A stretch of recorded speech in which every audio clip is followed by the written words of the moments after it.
This episode is powered by Act Now Education. Go to www.actnoweducation.com for free comprehensive educational resources and opportunities for active duty, veterans, military spouses, and children. Our mission has always been to normalize that awkward transition period from military to civilian. It's kind of an isolating experience, and it's kind of like refining your identity of who you were. Warriors, fall in. It's time for formation. So today I'm joined with a Navy veteran who created a group of other veterans who are part of the Millennial Veteran community. And this bridges the gap between many of our generations of veterans out there. Her name is Jenna Carlton. Jenna, I want to thank you for joining us today on the Morning Formation. Hello, everyone. It's my honor to be a part of this podcast. I hope everyone's doing good. Hi, I'm Jenna, the Millennial Veteran, as I'm known online spaces. I was in the Navy from 2013 to 2017. I did weather. You could call me a weather guesser. I did meteorology and oceanography. I deployed to the Arabian Gulf on an aircraft carrier. So that was a lot of fun. And now I live in Southern Maryland, and I founded the group, the Millennial Veterans, as well as I host an IG Live show called Vet Chats. Yes, and I've actually known you for a couple months now, Jenna, and we've connected through other podcasters as well. And I've watched your Instagram live, and I love the interviews that you do and the conversations that you have. Really, really fortunate to be connected with you. Now, I understand that you're originally from Wisconsin, which I know you have seasons there. Maybe that inspired you to do weather while you're in the Navy. But I also know that Wisconsin is not surrounded by any oceans. So why in the world did you decide to go into the Navy to begin with? Joining the Navy was kind of my ticket out of the really small town I grew up in. I graduated with 36 kids. I didn't have much exposure to the world at all. So I was super excited to join the Navy and see the world, as they say. Wow, 36. Yeah, I was prom queen. That's crazy. That's crazy. 36. I went to a high school in the middle of Ohio that had like 100, and I thought that was very, very low in numbers. And 36, wow. So it sounds like throughout your life, you've kind of been a trendsetter when it comes to making decisions. I'm sure that many people in your family and in your community would have never imagined or thought about joining the Navy, being from such a small town, a small community.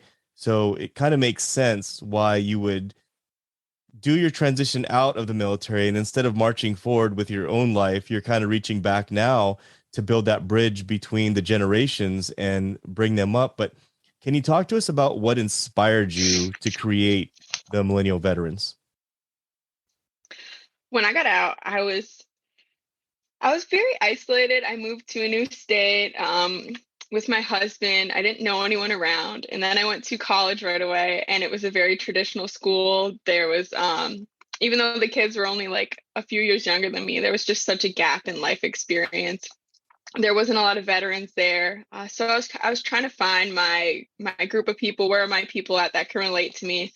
So we went to the Legion, and I looked around, and I was like, wow, I am younger by a whole generation than these people. Like I'm the only millennial here. We're the only millennials. So I was like, where are the millennials at? Let's go find them. And of course they're in online spaces. Everyone's online.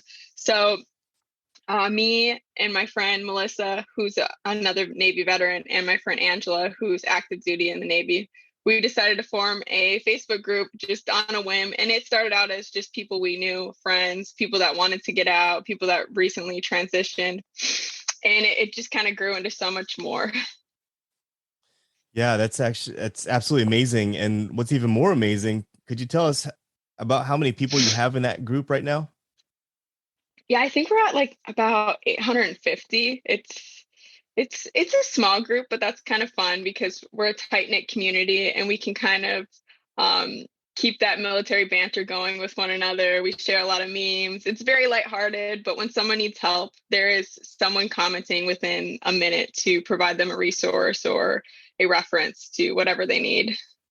It makes me smile when you talked about how you walked into the American Legion and there was a vast difference in the age of folks that were in there versus yourself and your husband had the same experience as well. I joined both the VFW and the American Legion at different times, and I'll say this: like when I went in there, I thought, okay, so there's a bar, obviously, it's a pool table, there's you know, a dance floor and just a lot of tables and stuff. But it would be really cool if they would include like a workout facility for some of us younger veterans. And I think that's one of the most unappealing things is there's nothing really in there because I don't want to just sit at the bar all day. You can only play pool so many times, and it's like it kind of the whole thing kind of needs an update. And I remember I told one of my former supervisors at work, I said, "Hey, you should really join the Legion, and you should." And so he did in his own little local community. And he came back on Monday and he goes, well, he goes, I went into my local Legion and I walked in, sat down, and everyone just kind of looked at me like, what the hell are you doing here? And I had a beer and then I left. It was very awkward. And I was like, and Oh no. my old supervisor was close to my age. And I was like, yeah, there's some places are like that. So it's kind of hit or miss. And I've been to a few different Legions and VFWs and they're all ran differently. So I Mm-hmm. certainly understand what you're saying there. And it's great that you created that community. But going forward, do you have any plans for the millennial veterans with, you're 800 strong within that community and probably going to continue to grow, obviously with people going in the military and getting out. But what are your future plans with the millennial veterans? Do you have anything around the corner or over the horizon? Our mission has always been to normalize that awkward transition period from military to civilian. It's kind of an isolating experience, and it's kind of like refining your identity of who you were, and especially for people who've only done one or two enlistments, because the military holds your hand for those first two enlistments quite a bit. They're telling you what to do, where to go. Um, and then when you finally have that freedom, you're like, well, now what do I do with this? What kind of clothes do I wear? The last time I had this freedom was when I was 18. I don't want to revert back to an 18-year-old, you know.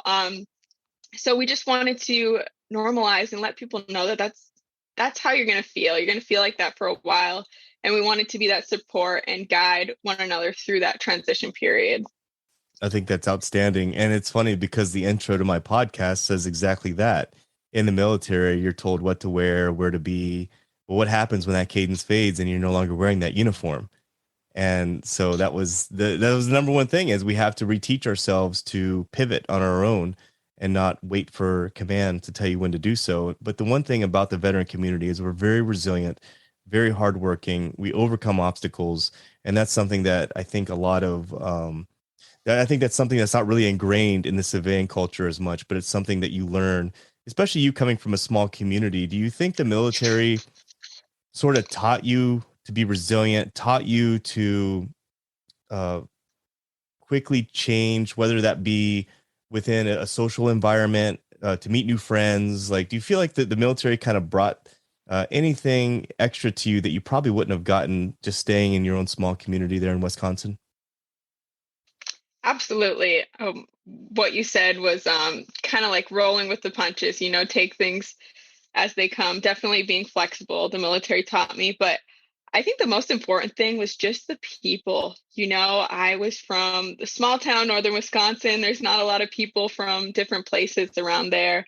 So it's just so cool to be exposed to different cultures, different religions, and languages and how people grew up. I was so fascinated. I was always asking people like, what's your background? Like what's it like in Portland, Oregon? I want to go there, Right. or like wherever they were from. Right. Yeah. No, growing up, I was very fortunate because I grew up part of my life living in Hawaii. And then when my dad retired out of the army and he moved back to his home state, which is in Ohio. Truly, it's in Kentucky, but he went to Ohio. Um, and so I got opportunity at a very young age to see the cultural differences from speaking pidgin English in Hawaii and eating plate lunch, and then going to the middle of Ohio baling hay. So I grew up with that experience. So even when I went back into the army, after my dad served in the army. After when I went back into the army, I understood that the cultural differences, even when I went to basic training and whatnot. And I find that absolutely fascinating. And um, we're very fortunate to have that experience. Before we before we started the interview today, we talked about some of the things that we could discuss with the career transition process. And you mentioned that you might have some advice or some tips for folks out there who are in the military or in the military community, and they're transitioning out of the military career, going to a civilian career. And we're finding that a lot of these civilian careers now are home based and they're work from home positions. Do you have any advice for folks out there after gone through this pandemic? We know that a lot of organizations, businesses out there are now expecting their employees to work from home, which takes a lot of discipline and it takes a lot of Mhm. transition. Do you have any advice for folks out there who may be transitioning out and going into a position like that? Yes, and like you said, that's also very appealing to military people getting out of the military to work from home because they're usually all over the country. They're not where they're used to, where they have a lot of connections. So being able to work from anywhere, and they need a job right away. So being able to work from home is a great opportunity to have. Let me ask you this, KP. Do you know your personality type? No, but I know exactly what you're talking about, and I need to do that because I've heard multiple people say that that is actually something that's very explorative when it comes to figuring out yourself. Yes, and a lot of companies will actually pay for you to take this test. It's the Myers-Briggs test or any test. It just really helped me find out how I like to communicate. And because you're not in person, you're usually talking to people over the phone, over Zoom. You're not getting their mannerisms. You could take things, kind of in the wrong context and be like, oh, like I don't know really what my boss wants me to do. So it's good to know how you like to communicate, and I think the personality test does a lot of that. But that's a key is communication. And working from home, you almost have to over communicate because you have to say, hey, I got this done, or hey, I need you to do this. And sometimes, you're doing that through email. Not everyone's checking their email, not everyone's checking their phone. So you have to call them. It's a lot of over communicating. Another thing you should know is how you're motivated. What are you motivated in the morning, right away, before breakfast? Are you able to think later in the afternoon and get stuff done? Really know where you're most most able to get things done and just kind of capitalize on that part of your day. And distractions, because I know working from home, you can be so distracted, like, hey, I want to fold laundry, or hey, I want to do the dishes, or I want to go outside and take care of my lawn, or KP might want to fix his AC, during work hours. So you really need to set your focus, and you're not going to be able to have that focus 24/7 when you're at home. Know when you're strained, you've been staring at the screen too long. Take a break, go for a walk, have a cup of coffee, step away from that for a while, and then when you come back to it, you can look at your work with new eyes.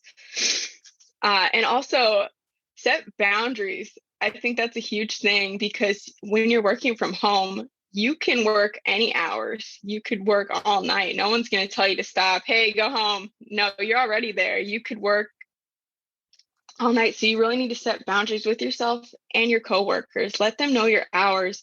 And if they call you off hours, don't answer the phone. You don't have to answer that phone, even though it's tempting, or maybe you have a deadline to meet. Try to set it up so you're not going to have that. Um, and I also say have a designated lunch period. I had to do this for myself because I was just throwing myself in my work and I was not eating. And then by late afternoon, I was getting lightheaded. So I think that's an important thing too, is remember to nourish yourself throughout the day.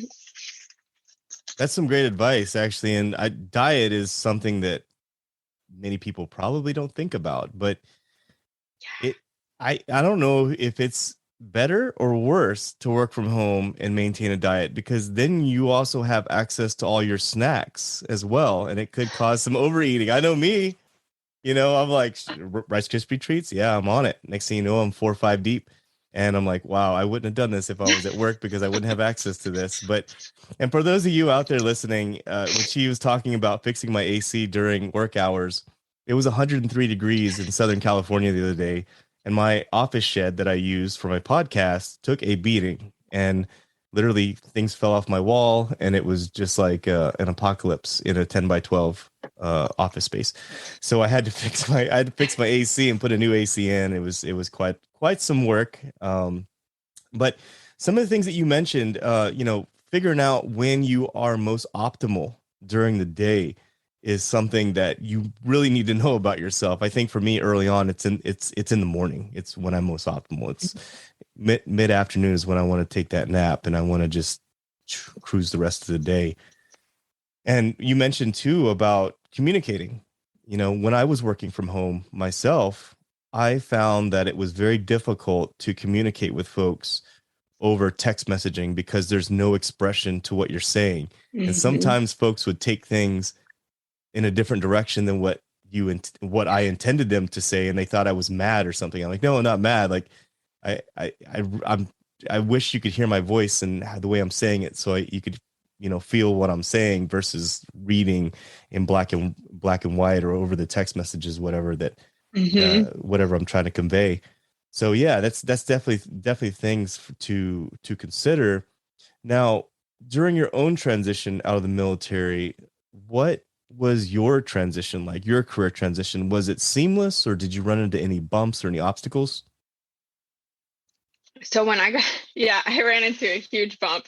Um, so as soon as I got out, I started college the next week. I got out in August 20th and I started August 27th, I think. So that worked out great. But then a month later, I found out I was pregnant. So I was already going through this identity crisis of who I am without the military. And then I'm like, who am I as a mother? You're a It pregnant was college it student. was Yes, yes. And that's how I learned how to make friends in the military was, hey, let's go out for a beer. Mhm. Let's go to happy hour. A lot of, as military life is, it's centered around alcohol. So I hadn't really learned how to make friends without that. And then I was just, I was just so confused and isolated and it was totally normal, but I just threw myself into school because it was also a new challenge for me not being in school for a while. So yeah, there was a bump involved, a baby bump. That probably helped you um, out, though. That probably helped you out with aligning with a different crowd because when you got out of the military, you're a little bit older and you're more of an adult, when you get out at that age. So it probably helped you align with folks that were ready to turn the page to go to the next chapter, right? yes and no. A lot of so I was with my husband who was still in, and a lot of his friends, they were some of them were parents that I could relate to, Mhm. and then some of them, would want to party and stuff like that. So it was just it was more of me having to really turn inwards and Right. focus on myself. I deleted all my social media for a whole year. I just threw myself into schoolwork, and just my little hobbies. I like to crochet, and I just I worked on that a lot and trying to decide what I wanted to do after school. You're telling me the millennial veteran herself deleted all of her social media accounts. Yeah, That's yeah. insane. I ghosted everyone for a year. I think I activated it maybe when my daughter was born, or I just didn't post. I think and Yeah. didn't communicate. I didn't have the apps at all. I absolutely hated social media, especially back when all we had was Facebook because people would abuse it quite a bit. Yes, And put diary. they would put like a post on there that says, I just ate a jelly bean and drink water. Okay, well, so what? Like what like that I don't need what is that? So I hated Facebook back in the day, hated it so passionate. And then Instagram came along and I was like, oh, I can like this because it's visual and people aren't just posting weird stuff on there like what they're doing right now, or people go on their rants about Mm-hmm. things. You have to put a picture on there, so at least there's a story there or something. It's Yeah. a little more difficult for people just to get on there real quick and just throw something out. But so I got on Instagram, and then all these other social media things started popping up. And then I decided to do podcasting, and I'm like, well, now I got to get back into social media. So here I am. So I completely Mm-hmm. understand why you kind of pulled the cord and disconnected from that. And Yeah. so right now, millennial veterans, they are specifically on Facebook only, or do you have other platforms that they're utilizing, or do you plan on expanding to other platforms? So we have the Facebook group, and that's kind of where everyone talks, chats. That's where people will post. But then also my Instagram is an extension of that, the Millennial Veteran. And that's where we have vet chats. We'll have people from the group on, do interviews. We'll post a lot of data like veteran news, and kind of what's going on in the community as a whole, not just with the millennial veterans. And I don't think we have any plans to expand. Things are going well. We're just kind of enjoying it for what it is. I know that it can be really challenging for folks to learn the different platforms out there. Like I just started doing TikTok and learning how to do Ooh. the edits and learning how to properly use it. I mean, that's like learning how to program like it's like going from Windows to Apple. Like it's learning something completely different, something that it takes time and patience Yeah. to learn. So, and now there's Twitch and there's Discord, and I don't have the mental capacity to even open Yeah. those up yet, you know. Mm-hmm. You got to pick your poison. I will say I was like on TikTok back in 2019 when it first started, or when it Oh. first came over from this other app called Musically. Hmm. I saw my niece was on it, and I was like, "Oh, that looks fun. I want to try it." And then, now everyone has it. It's crazy how much it's grown in the past 3 years. Yeah, no doubt about it. I wish I was one of the early folks, because those guys have like the big followings on there, and it's difficult now to go viral on any of that stuff. But Jen, I want to Hmm. ask you, if anyone out there is interested in signing up for your vet chat, where can they go to sign up for that? Which vet chat is something you have every Sunday at what time? Sundays at 9 Eastern, 9 p.m. Eastern. Okay, and if they want to sign up for that, where can they do that? You can go on the link in my bio. We're pretty booked for the next few months. And I wanted to start my next season with the Coalition, which is how me and KP met, which is a group of veteran podcasters and content creators. So, but yeah, or just send me a message and tell me what you'd like to talk about, and we'll find a space for you, of course. Now, I also understand too that you have a blog, right? I do. It's been about a year, so I haven't really had the space for it, but I plan on doing something with it Yeah. soon. Okay. Yeah, and I'll put the link for the Facebook group as well, in the show notes. So if you get an opportunity to scroll down to the bottom of wherever you consume this, whether it's YouTube or if it's one of the podcasting platforms, you can find the Facebook group to join Jenna's Millennial Veterans. Now, are you open to folks that are outside of being a millennial veteran? Yes, yes, we of course we have our honorary millennial veterans. Althea from She Vets It is definitely one. So yeah, anyone feel free. I think I'm right on the cusp. I'm 42 years old, so I don't know if I'm considered a millennial or not. Oh, we just did this actually in the group. We were trying to figure out if we had anybody who was a little older. Yeah, I don't even know what When were you born? What year? 1980, early 1980. 1980, I think. Okay, so it's 27 to 41.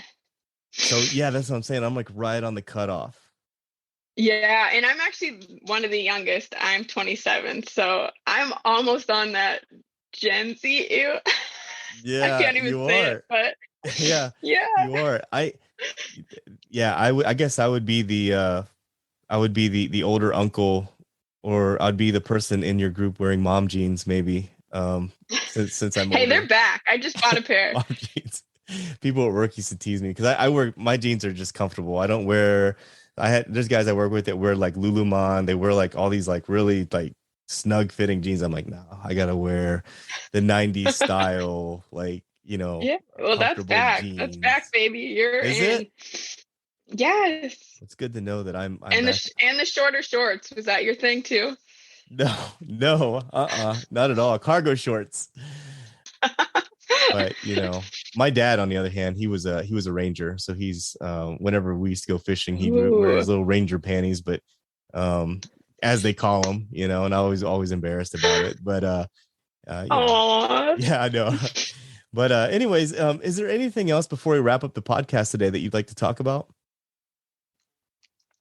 I'd just like to remind people that when you're getting out, or if you're thinking about getting out, there is other options outside the military. Keep an open mind, reach out to people who have made that jump. And when you get out, you're gonna feel weird. You're gonna feel like no sense of belonging, and that's totally normal. And I just want you all listening to understand that.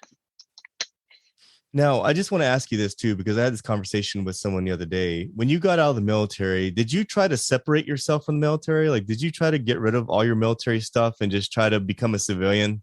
Because I wondered, because I did that. And I just wondered if you did the same thing. I did that. I did that so hard. I dyed my hair blue.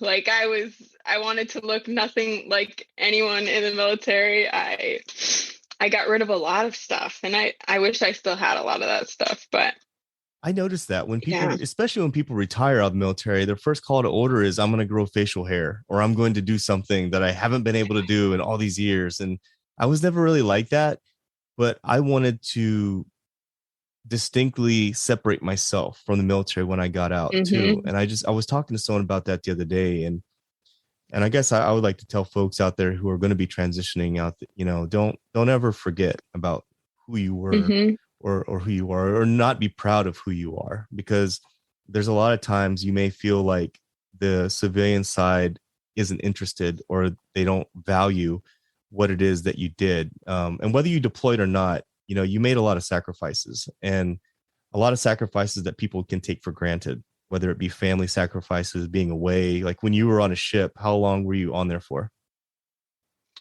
9 months. 9 months. And your husband wasn't with you, right? He was, but I didn't know him. Oh, you didn't know it? Okay. So you met afterwards. Hmm.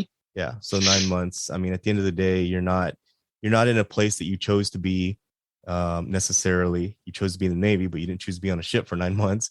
And so there's Yeah. a lot of sacrifices involved in that. And so folks out there listening, if you haven't transitioned out yet, don't lose contact with your community. Don't lose contact with your friends that you've made, during the span of your career. So I Hmm. just was just thinking about that. But Jenna, if folks out there are interested in connecting with you, what is the best way for them to do that?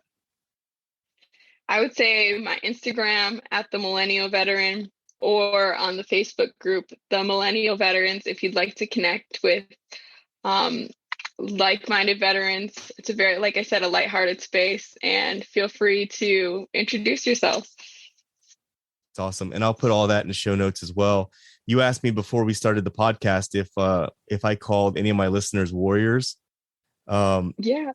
di- I actually I do that because I used to joke with people whenever I would show up to put formations, and I would be like, "Good morning, freedom warriors," and some people would chuckle about it or whatever. And so I just say warriors fall in now. But do you have any plans to nickname your followers, or do you have a name for them? So we do have a nickname. They're called the Mill Vets, which is just Millennial Veterans for short. There it is. There it is. That sounds like Yeah. it sounds like a nice logo for some of your merch. Yeah, maybe that's coming up. I don't know. But I think you should have a poll or something, maybe on your Instagram, of what your listeners want to be called. That would be fun. That would, and I'm glad that you gave me that idea today. I never even thought about it before, but yeah, like I say, warriors fall in, and the backstory behind that. For most part, everything I do has a backstory to it, and the reason I do that is because I would, show up to the formations and be like, "Good morning" or "Good evening, freedom warriors," and kind of get a chuckle You're out of that it. guy. Yeah, I'm that guy, to kind of break the ice. Everyone's kind of quiet, just standing there or whatever. And I come in all loud and stuff. So, but at any rate, Jenna, I really appreciate you being on the morning formation today. And if anyone in there is interested, anyone out there is interested in connecting with Jenna, check out the show notes, whether you're going to process this or watch this or listen to this on YouTube or any of the platforms. The show notes is going to have all the information. Check out her Facebook group, join, and become part of that community of 800 strong out there who are helping connect each other and helping each other level up. Jenna, thank you for being part of the podcast today. Thank you, KP. It's been my pleasure. The honor is all ours. And until next time, folks, I want you to stay tuned, stay focused, and stay motivated. Warriors, fall out. You've been listening to the Morning Formation Podcast. I hope you found today's materials helpful and of value to your current situation. You can connect with me on Instagram at the_morning_formation_podcast, or you can connect with me via email at theformationpodcaster@gmail.com. Also, I would like to thank my partners at Act Now Education for their support. Authenticity, community, and trusted is what you can expect from all members of the Act Now Education team. You can link up with them today and learn about some new, free educational resources on their Facebook, Instagram, LinkedIn, or at their website, actnoweducation.com. Whether today's show took you back to a nostalgic time or helped you think about tomorrow, thank you for tuning in, and I look forward to seeing you again. Stay safe and stay motivated. Warriors, fall out.